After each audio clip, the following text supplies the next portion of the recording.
Welcome to April's edition of Lifelong Learners. Last week I had talked about autism, current events, and disability rights. For the whole month of April, I will continue to share my autism story for Autism Acceptance Month. To find more episodes of Lifelong Learners, you can go to Spotify, iHeartRadio, and Apple Podcasts. Also, go to YouTube and look up Lifelong Learners. Like, comment, share, and don't forget to subscribe to my channel at Lifelong Learners Podcast. Now, let's dive into the world of autism from my lived experience. Your host, Holly Tetreault. Living with undiagnosed autism as a girl growing up was hard because not only did I have to mask my stims on a daily basis, most times I had to live my life being this happy go lucky person, which wasn't true. Being autistic as a 11-year-old girl brought its own set of challenges for me.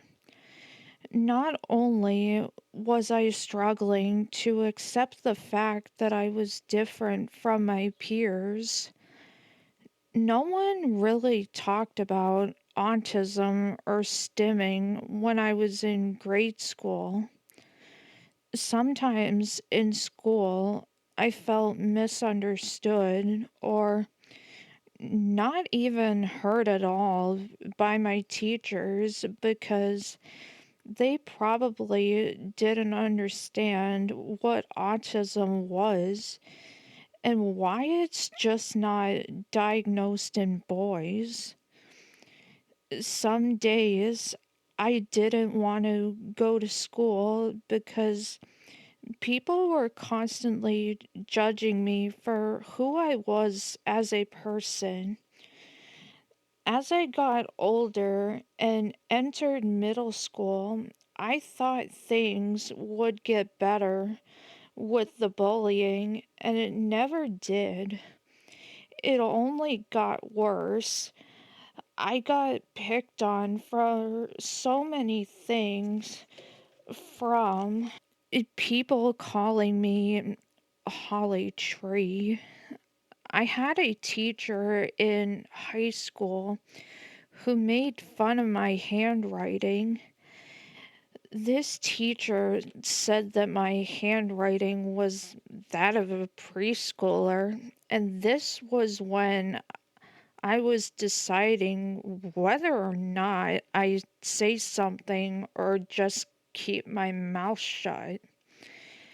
That teacher should have been fired that same year they said that hurtful comment to me. Throughout my life, I am becoming more accepting of who I am. Sometimes I don't realize that I am masking, but I am trying to let my walls come down.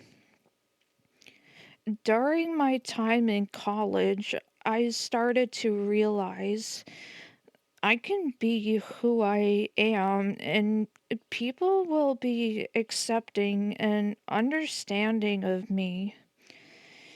Now that I know that I stim, it makes it easier for me to let myself stim. Stimming is a way that I cope with stress and sensory overload.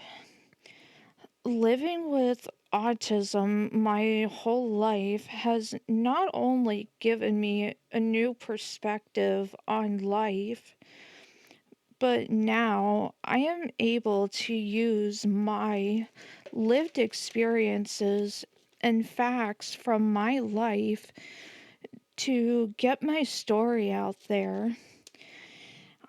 I learn about autism from all the autism books I am reading and taking classes in college. From the time I was a kid, figuring out what I wanted to do after high school, I eventually decided that I wanted to help people like me, even though I still have stuffed animals, picture books, and my childhood toys. Some people don't understand why I have these items. I use my stuffed animals to cope with stress, change, and other life events. Doing art is another way I express my feelings, and using paint to express my feelings, special interests, and it's something I enjoy doing. Art is a way for me to escape the stress of everyday life so I can be who I am as a person. Every day of my life is now dedicated to educating other people about autism and disability rights.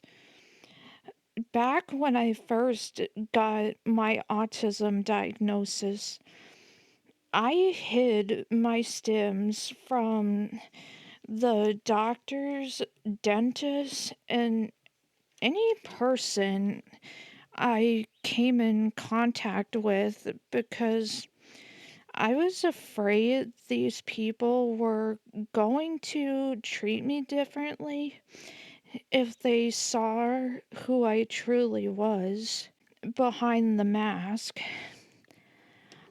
I know that I talked about autism and masking in a earlier podcast. Living as a young girl with autism was hard because I found out very quickly that society treats girls with autism differently.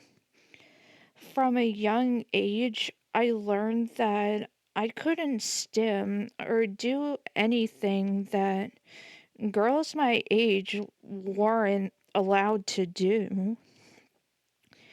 It was hard for me to mask my stims for 10 plus years, and I wish teachers and staff in the grade schools were more educated about autism in girls. Most times, I found myself navigating high school classes on my own because the school didn't have enough staff to come to class with me. This is why I did not understand what my English teachers were talking about. I found high school overwhelming and it caused me so much anxiety. I do blame the high school where I graduated from for not telling mom and I sooner that I had an intellectual disability. There are days that I wish I could go back in time and change the fact that I have an intellectual disability.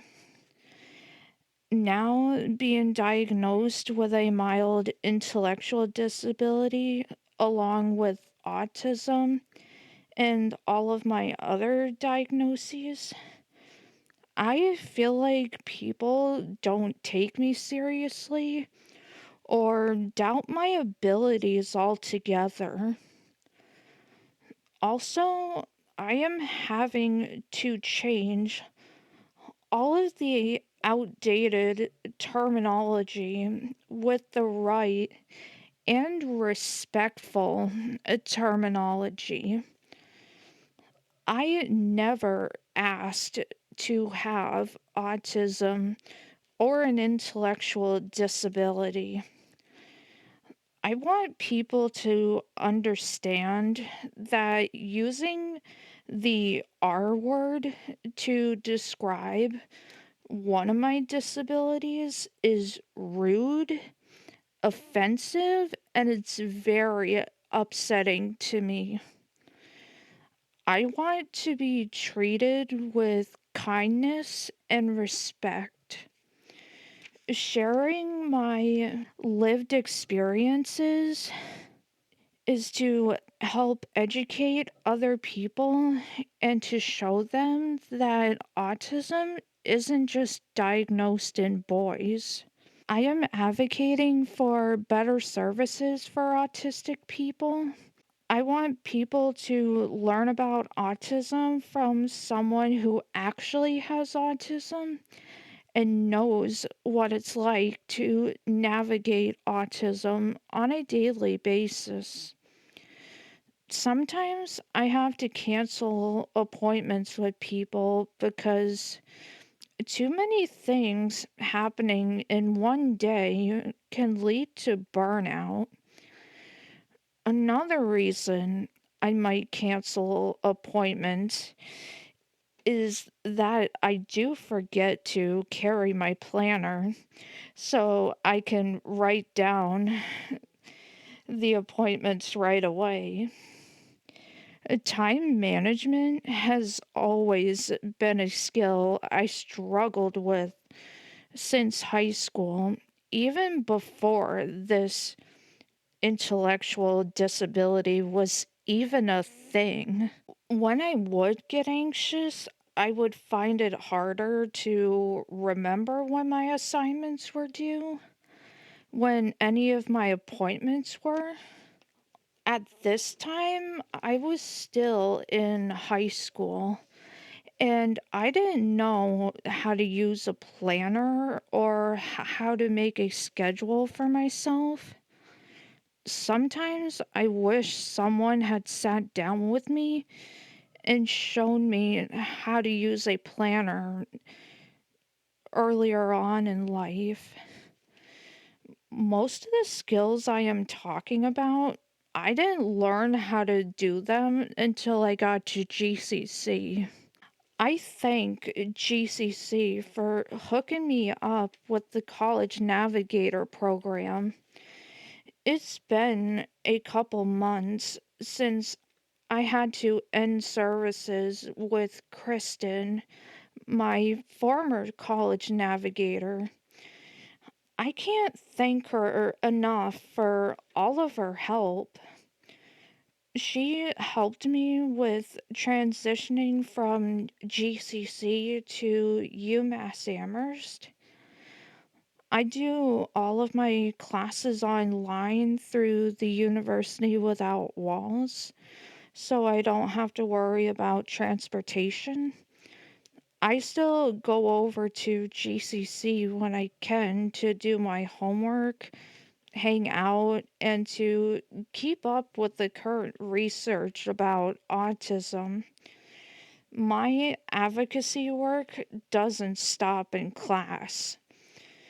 Getting my autism story out there will help people see the truth about autism.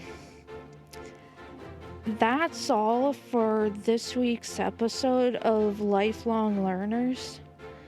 This week I shared my autism story and lived experiences. Next week, for Autism Acceptance Month, I want to talk about my stuffed animals and why I have so many. I want to thank Alex, GCC, and all of my fans for helping me get my autism story out there. For more episodes of Lifelong Learners, you can go to Spotify, iHeartRadio, Apple Podcasts, and you can find Lifelong Learners on YouTube. like, comment, share, and don't forget to subscribe to my channel at Lifelong Learners Podcast. See you next week. Holly Tetreault.